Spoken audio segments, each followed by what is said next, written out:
저번 회에서 저희가 이제 폐쇄병동이 어떤 곳인지에 대해서 여러분들께 좀 말씀드리는 시간을 가졌었는데요. 그럼 또 궁금증이 생기실 것 같아요. 그럼 폐쇄병동에는 어떤 환자들이 입원을 하는지에 대한 궁금증이 생기실 것 같아서 좀 오늘은 거기에 대해서 좀 말씀을 드리고자 합니다. 폐쇄병동에 입원을 하는 건 어떤 사람이 입원을 하는 거죠? 기본적으로는 저희는 이제 자타해라고 표현을 하잖아요. 그러니까 자해, 스스로에게 피해를 끼칠 위험이 있거나 타해, 다른 사람에게 피해를 끼칠 위험이 있는 그것이 정신과적인 문제 때문에 자타해 위험성이 있다고 한다면 폐쇄병동에 입원을 하는 거죠. 맞아요. 그러니까 정해진 질병은 사실 질병명은 없는 것 같아요. 이 병이면 무조건 맞아요. 가는 거고, 뭐 이 병이면 아니고 그런 게 아니라 뭐 우울증 환자분들, 우리가 흔히 생각하는 우울증도 폐쇄병동에 가시는 분들이 꽤 있잖아요. 일반적인 불안장애도 폐쇄병동에 갈 수 맞아요. 있죠. 일단 기본적으로 폐쇄병동 하면 무조건 강제 입원이라고 생각을 하시는 경우들이 있는데 맞아요. 폐쇄병동에 자의적으로 입원하는 분들도 굉장히 많아요. 그렇죠. 맞아요. 그러니까 나 스스로가 생각할 때 나는 폐쇄병동에서 있는 게 마음이 좀 안정될 것 같다라고 생각해서 병원에 찾아오시고 입원시켜달라고 이야기를 하시는 경우도 있고, 그냥 입원하고 싶었는데 폐쇄병동이 좀 더 안전하실 것 같습니다라고 권유를 해서 이야기를 듣고 폐쇄병동에 입원하는 분들도 있어요. 물론 이제 본인은 입원하지 않겠다고 할 때 자타 위험성이 너무 높으면은 보호자분들 그리고 의사의 동의에 의해서 입원하는 경우도 있긴 하지만 다 그런 건 절대 아니죠. 맞아요.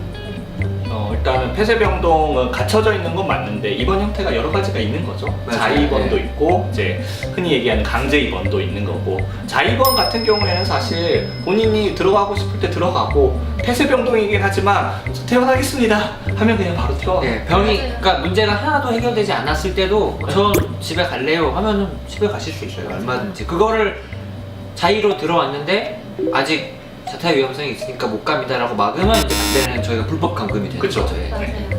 그래서 이제 강제 입원이라는 걸 따로 만들어 놓은 거죠. 그렇죠. 예. 강제 입원인 경우는 너 퇴원하고 싶습니다 해도 의사의 권한으로 예. 퇴원을 못 시킬, 안 시킬 수 있다. 아직 자타 위험성이 있다고 판단이 된다면. 그러니까 그거에 중요한 것 같아요. 보통 폐쇄병동 하면은 감옥 같은 이미지가 있다 보니까 타해 위험성 있는 사람들만 들어간다고 생각을 하는 경우가 많은데, 자살 시도를 했거나 자해를 심하게 했거나 그런 경우에도 맞아요. 얼마든지 폐쇄병동에 들어갈 수 있기 때문에, 심지어 폐쇄병동에 강제 입원되는 분들 중에서도 타해 위험성 없이 자해 위험성 때문에 자살, 뭐 다리에서 뛰어내렸다던가 연탄을 맞아요. 피웠다던가 하는 분들은 강제 입원되기도 해요. 폐쇄병동에. 사실 그래서 이제 이게 인권의 문제가 되는 부분이라서 사실 법에 명확하게 명시가 되어 있죠. 네. 정신적 증상이 있고, 그리고 AND예요. 예전에는 OI였었어요.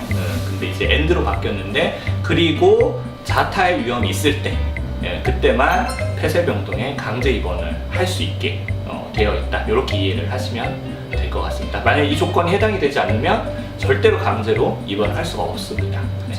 그 조건에서 조금이라도 벗어나는 순간 그건 이제 그때부터 불법 감금이 되는 거기 때문에 정신과에서도 그거를 항상 주의를 해요. 맞죠. 저희 그건 맞죠. 입장에서도 환자분을 위해서도 저희를 위해서도. 그러니까 결국 중요한 건 어떤 질환을 앓느냐가 아니라 내가 가지고 있는 증상들이 얼마나 남 또는 나에게 피해가 돼서, 그게 제일 그래서 결국에 폐쇄병동이라는 건 가둔다가 아니라 어떻게 보면 안전하지 않은 곳으로부터 안전한 곳으로 잠깐 그 환경을 차단해주는 효과가 저는 있다고 생각하거든요. 맞아요. 그게 되게 중요한 것 같아요. 왜냐하면 폐쇄병동은 남을 때리는 것도 굉장히 제한되지만 나를 해야 하는 것도 진짜 쉽게 못하거든요.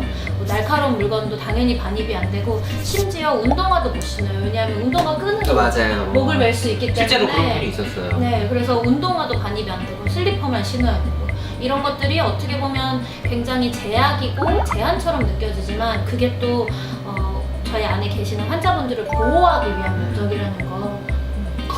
오늘은 초연쌤이 워낙 멋있게 말을 마무리를 해서 요 말로 마무리를 하면 오늘 맞아요. 괜찮을 것 같은데요. 맞아요. 네, 좀 정리해 주실까요? 딱 방금 하셨던 말씀? 방금 뭐였죠? 기억을 못해. 아, 무슨 얘기 했었더라? 근데 그런 분들이 있어요. 폐쇄병동에 오면은 여기 갇혀 있어서 더 미칠 것 같아요. 갇혀 있어서 더 오히려 나빠지는 거 아니에요? 하지만 저희는 항상 여기가 가장 안전합니다. 그렇죠. 이야기하잖아요. 네. 여기가 가장, 사실 맞죠. 여기가 네. 가장 안전하고 이게 가장 환자분들의 마음을 편안하게 해줄 수 있는 공간이기 때문에 폐쇄병동이라는 곳을 두는 거죠. 이렇게 정리를 하면 될 것 같은데요.